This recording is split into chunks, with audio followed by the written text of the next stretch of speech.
And a disgruntled postal employee with a gun opens fire at work.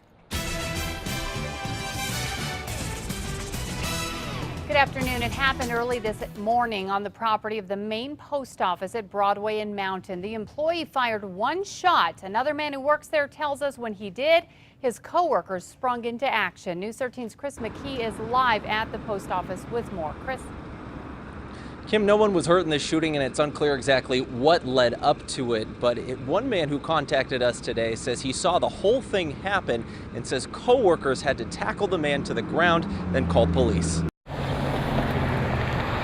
While it was still business as usual at Albuquerque's main post office today, thank God it wasn't while I was in there. Gwen Forrester and other customers say they can't help but feel nervous after a workplace shooting on the post office property. Why bring a gun to work? It makes me uncomfortable. You know, pretty soon people are not going to want to come to the post office at all. The Postal Inspection Service is now investigating what led up to an employee firing a gun inside of the Vehicle Maintenance Department. The building is on the backside of the post office property and serves as an auto shop for post office trucks. Customers say the incident has everyone talking. But I walked up to my favorite clerk and she was like, "Oh my gosh, did you see the news this morning? What happened?" And APD responded to the property just before 6 this morning after two 911 calls from the property. One for shots fired and another for a disturbance between employees. They arrested one man who had a gun. Federal investigators say the man who brought the gun to work is a maintenance employee. They say he fired one shot, but say at this point there's no evidence to suggest that the man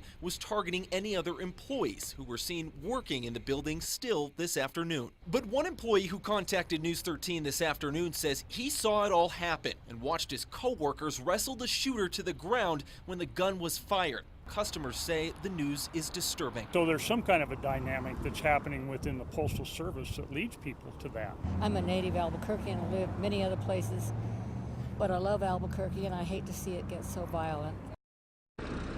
Now, the feds still haven't said whether or not this man will be charged with any sort of crime for the gun going off. Despite the investigation this morning, the post office was totally uninterrupted for service for customers. Kim, back to you. Okay, thanks, Chris.